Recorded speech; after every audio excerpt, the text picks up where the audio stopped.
My name is Lily Jones. I'm 62 years old.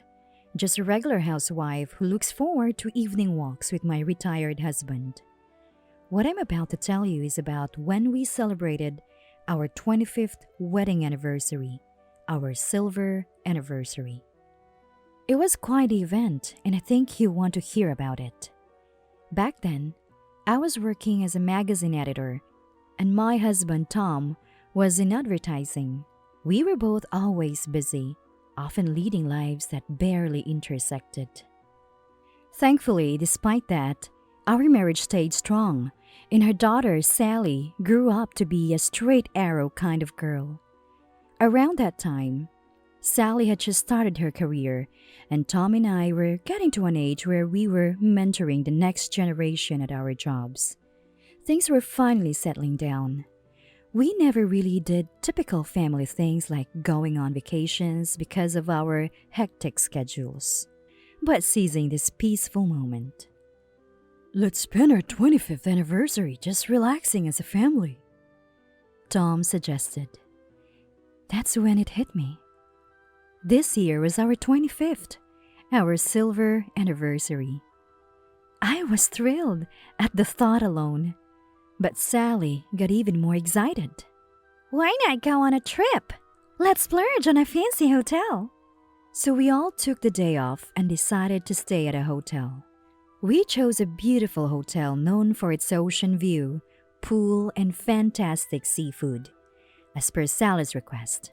It was an ultra-luxurious hotel, often featured on TV. Then came the big day. The view was just as amazing as we had heard. A stunning contrast of the ocean and greenery right before our eyes. I couldn't help it. Wow, that's wonderful! We all instinctively took out our phones to capture the moment. It was that breathtaking. The room we booked was one of the hotel's special ones, known for its beautiful sunset views, like a scene out of this world. It's usually reserved for celebrities and politicians, a real VIP experience. It's so popular, it's almost impossible to book. We felt lucky to have gotten it. Our excitement was sky high. Let's hurry up and go! Sally, more excited than us, pulled us towards the front desk. Excuse me, we have a reservation under the name Jones? I said to the female staff at the counter. Yes, Mrs. Jones, please give me a moment to check. She replied, searching for information in the reservation list. Oh, I'm sorry, but there seems to be a mistake. You're Mrs. Jones, correct? Yes, that's right, I replied, puzzled. She looked back at the list, confused. I'm sorry, but it seems like we don't have your reservation. We are a reservation-only hotel. What? That can't be right. We definitely made a reservation. I was shocked, raising my voice in the quiet elegance of the luxury hotel. Well, we do have a reservation to Mrs. Johnson today. That must be a mistake in hearing our name. We made a reservation. I was sure of it, because I had made a call myself. And I clearly said Jones. The date was correct too.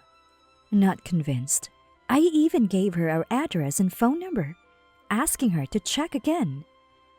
Please, wait a moment, she said with a brief and pleasant smile, and disappeared into the back.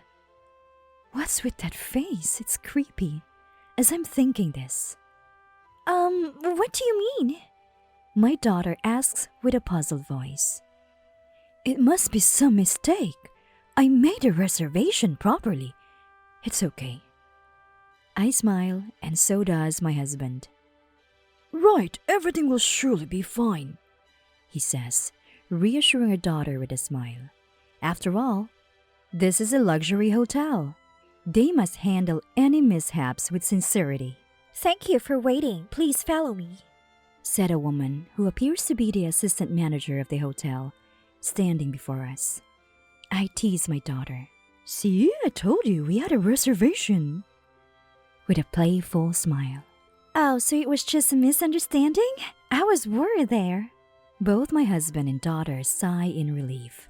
This is your room. We try to contain our excitement and high expectations as she opens the door. Huh? Something's... It's different from what we saw on TV. My daughter is the first to speak up. My husband also. Scratches his head. Indeed, it's different from the room we saw in the photos and on TV. I'm sure of it, having eagerly looked through travel magazines countless times.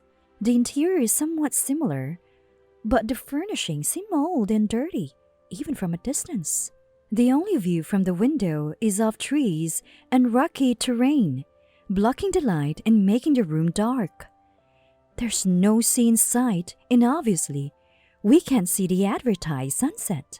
It seems like we'd been given a room on the complete opposite side of what we reserved. Excuse me, is this really a room? I ask.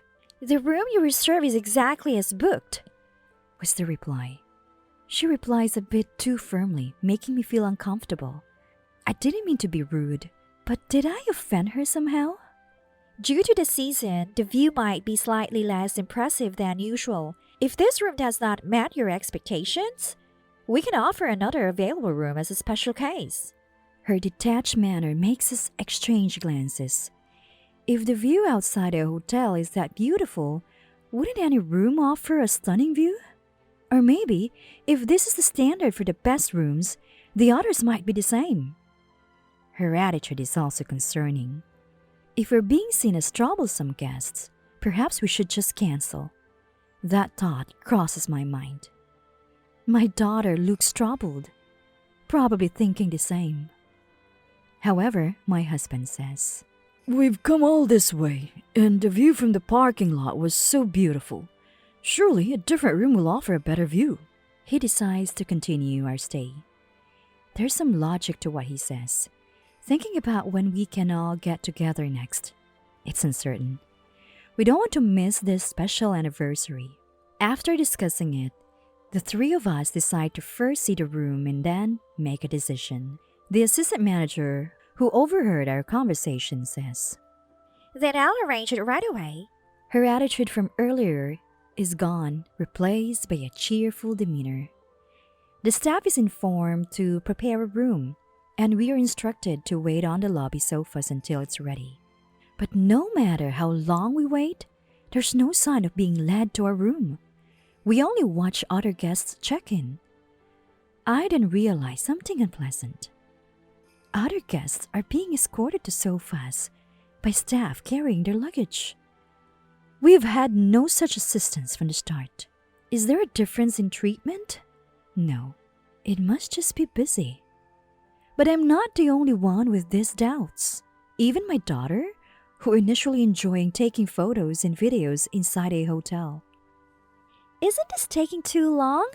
Are they really preparing a good room for us? She seemed to be getting irritated. Indeed, it's been 2 hours since they said they were preparing the next room. My husband also says, "This is unusually long," scratching his head. I seem to be watching him scratch his head a lot today. It's disheartening. Just then, the assistant manager finally appears.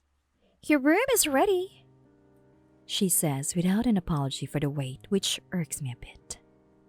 Honestly, just waiting has exhausted us, so feeling irritated is natural.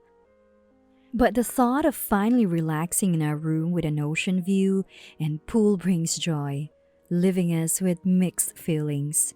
We follow the assistant manager to our room. Even the hallways we pass through are beautiful. My troubled heart starts to calm, thinking, if we can enjoy from here on, it's all good. But then, we're led through a hallway with a kitchen visible, something like the hotel's backyard. "Oh, is this okay?" my daughter asks aloud. "Shh!" I hush her. I feel the same, but we can't say anything without seeing the room. But can there really be a nice room in such a place? The uncertainty is too much. "This is the room," we are told as we're led into a small room. There's only a tiny window and a four-legged table in the room. No chance of seeing the sea. With three of us in only one bed. It's too cramped to sleep. Stunned, we're left by the assistant manager who doesn't even bother to explain the room. Please enjoy your stay, She says with formal gestures before leaving. Is this some kind of nap room or something? My daughter's comment makes both my husband and I agree. Seeing the kitchen on our way, it could only be a staff break room. Yuck! There's a tissue on the floor! My daughter exclaims. Sure enough, a crumpled tissue lies between the bed and the wall. After waiting for 2 hours, they hadn't even cleaned the room. This is a bit much. It's too small for 3 of us to sleep. And not worth the price. Let's go complain to the front desk. My husband's words resonate with my daughter and me. It's our much-awaited wedding anniversary and our first family trip. We don't want to compromise even a little bit. It was a good thing we decided to see the room first. Considering cancellation, we head to the front desk. Oh, what seems to be the problem? We run into the assistant manager coming out of the kitchen as soon as we leave the room. We can't even sleep 3 people in that room. We booked a special room with a sunset view, but this is unacceptable. Are you sure there are no other rooms available? The assistant manager's face hardens at my husband's words. What a dilemma! We offered you the best available room.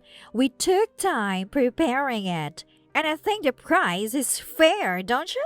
What? Are you kidding me? There was a tissue on the floor. My daughter is the first to express her anger.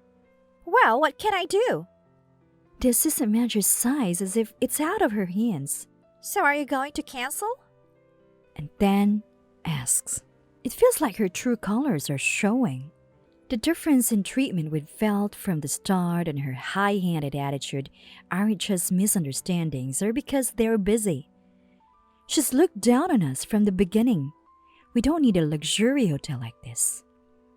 We'll cancel, please. My daughter and husband nod in agreement. Then, since we prepared 2 rooms for you, the charge will be for both. Please settle it at the front desk. We're dumbfounded by the assistant manager's words, now accompanied by an unfamiliar smile. You're charging for this room too? I can't help but raise my voice. Of course! We allocated staff and resources to prepare it. And the deputy manager, the first room reservation was over $4,000 due to a premium for a special day. Most of the other rooms I saw during booking were nearly $2,000. We only saw the room. Charging us for such a shabby nap room is absurd. This is unacceptable. Why did you even prepare in that dirty room? My usually calm husband raises his voice. The assistant manager glares at him, then turns her back and walks into the kitchen. Is she ignoring us? At that moment, she returns with a wine bottle, splashing the wine all over my husband's face. Tom! Dad! My daughter and I rush to him. He's shocked. I'm okay, really, but tries to reassure us. You're perfect for a more common hotel next door. Can't even pay for your room here, says the assistant manager, unapologetic and arrogant. My husband takes a deep breath to calm himself and tells her, I understand your point. However, I'm not satisfied, especially with this behavior. I won't pay now. Send a written request later. We'll respond accordingly. His composure is admirable. But I am sitting. I can't believe this is happening in a luxury hotel. Or rather, is this the behavior of any decent person? It's beyond a lack of common sense. Why should we pay for such treatment? Fighting back tears of frustration, I exclaim, We won't pay for such injustice. We'll make sure this hotel pays for this. I leave the hotel with my disappointed daughter and husband. The assistant manager and others are shouting about the unpaid bill, but I ignore them. It's unjust. Most importantly, I want to leave this place as soon as possible. After all, today is our wedding anniversary. The car ride home is silent. Our excitement turned to disappointment. Sally, send me the photos you took today later. Huh? Sure, but why? They're not happy memories. Won't they just make you sad? No, they're fueling my fighting spirit. My daughter looked puzzled at my words. Hearing our conversation, Lily gets scared when she's serious. My husband says, it's okay. Mom has made up her mind. Just wait, you'll see the answer in time. Back at work, I immediately approach a colleague who works on a weekly magazine. Hey, I've got some juicy info. Interested? With online articles dominating and weekly magazine sales dwindling, my colleague eagerly accepted my proposal. Ideally, I'd like to write the article myself, but my beat is a lifestyle magazine for housewives. It's a different field, so I let my colleague handle it. A month later, the information I provided turned into an article, and the weekly magazine hit the stands. Actually, since that hotel incident, I've been receiving frequent calls asking for payment for the room. There are young people we can use to force the payment. Is that what you want? Threatening messages like this were left on my voicemail, but I ignored them. Now I'm grateful for those events. They provided ample material for the article to take down the hotel and for consultations with consumer protection agencies. Famous luxury hotel frequented by celebrities, the dark side of its management exposed. That was the headline of the long article in the weekly magazine. Our investigation revealed that several other victims had suffered similar experiences. Thankfully, we were the only ones to endure the wine-throwing incident. Of course, the hotel hadn't always been this way. Up until that point, it had been a great hotel that lived up to its reputation. It used to be a reputable, genuinely wonderful place until about a year ago when the founder died. After the founder's death, his inexperienced young son became the wealthy young owner and manager, and his wife became the assistant manager. They had no real training in their roles. The founder's wife, mother-in-law, tried to educate them, but the son's wife wouldn't listen. Eventually, she even harassed the staff who were fond of mother-in-law. Mother-in-law, already elderly and struggling with health issues, was heartbroken at her inability to properly train her daughter-in-law. She hardly showed up for work anymore, leaving the hotel operations to her daughter-in-law, the assistant manager. This marked the worst management transition, with the new manager and his wife taking control. Since the change in management, the hotel lost its previous thoughtfulness and hospitality, leading to a slew of complaints and plummet in online and magazine ratings. Initially, the complaints were about things that could be fixed with awareness, like lack of elegance or rude interruptions. But the clueless couple ignored customer and employee feedback, and the business gradually deteriorated. Being a hotel that primarily catered to a small number of VIP guests, there weren't many who openly expressed dissatisfaction. This probably suited the couple, but it was disastrous for the hotel. Their ignorance of the basics of business was astounding. In a desperate move to save the faltering business, they resorted to room swapping. They made VIP-only rooms available to a few regular customers each month. Of course, these bookings were always swapped for other rooms, with VIPs still staying in the original rooms. They collected the regular room rates from the VIPs and also charged the regular customers for both the original room and the preparation of the nap room, a shocking strategy. It's disgraceful that such a renowned luxury hotel resorted to this. But perhaps such a distasteful method was all that the ignorant second-generation owner and his wife could come up with. Victims who suffered this mistreatment tried raising complaints on review sites and consulted consumer protection agencies, but they were largely ignored due to lack of evidence and information. Most were too shocked by the unexpected situation to capture conclusive evidence, ending up with incomplete videos or none at all. In our case, we were fortunate to have my daughter, who instinctively captures photos on her mobile phone, documenting various inconvenient truths from multiple angles. Even the assistant manager's threatening voicemail messages turned out to be valuable circumstantial evidence. Their attempt to extort money ended up leaving evidence against them. Such shallowness. And now this week's magazine article. My colleague's investigative reporting, based on photos and information I provided, caused a significant stir in various circles. It was no longer possible to ignore it as lacking evidence or insufficient information.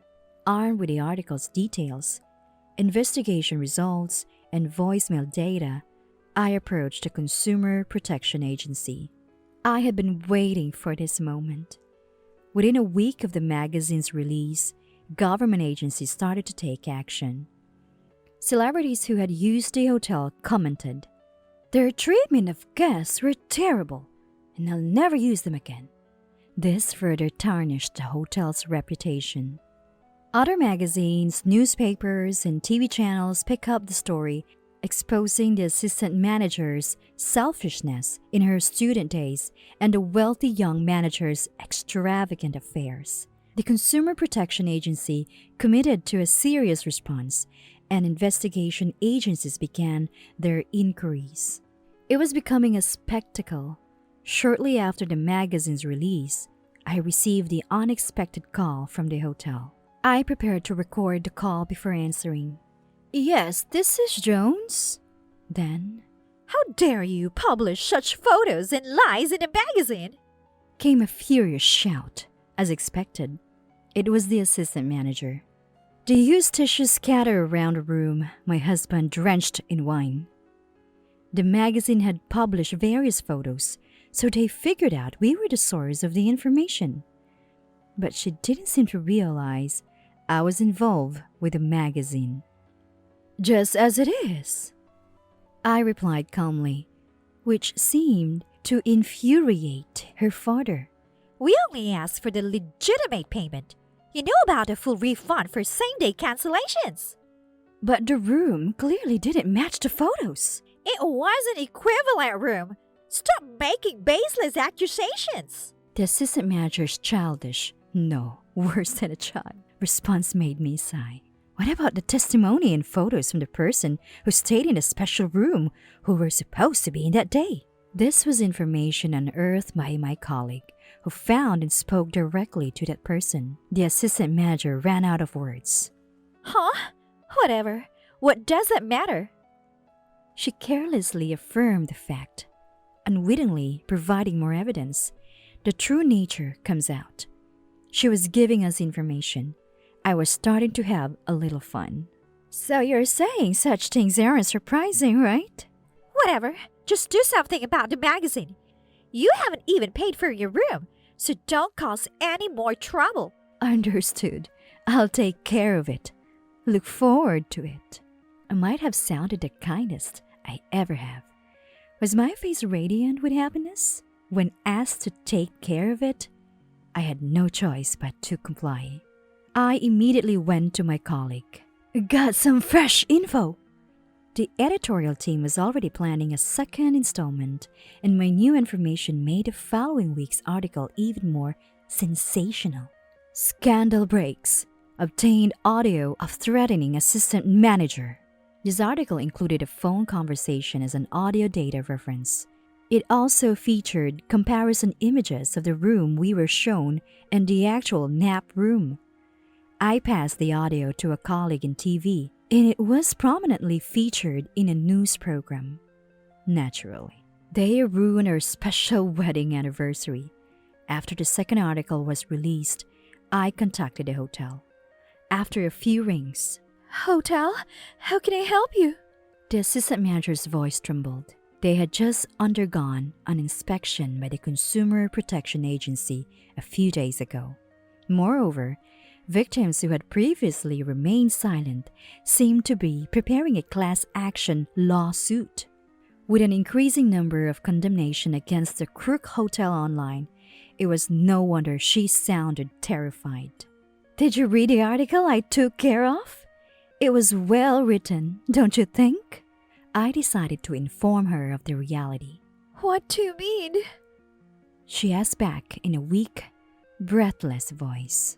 I should have mentioned earlier, I work for the publishing house of the weekly magazine.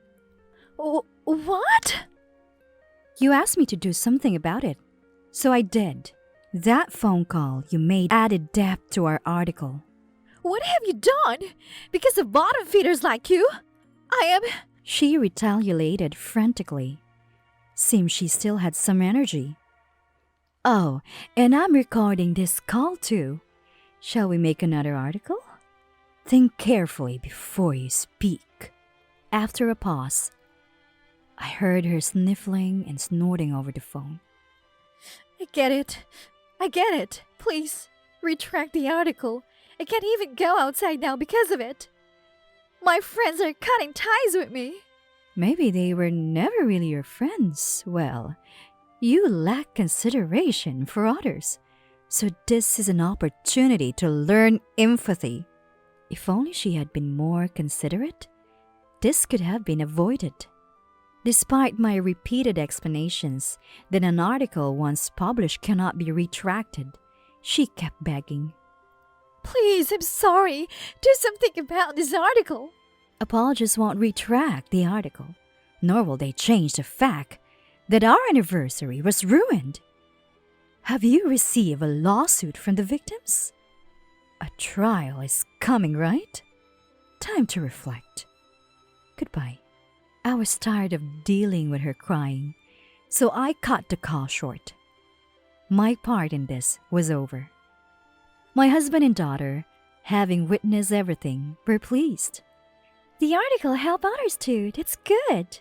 A family win. Months later, as I had predicted, the hotel truly collapsed. The lawsuit was a landslide victory for the victims, an expected outcome.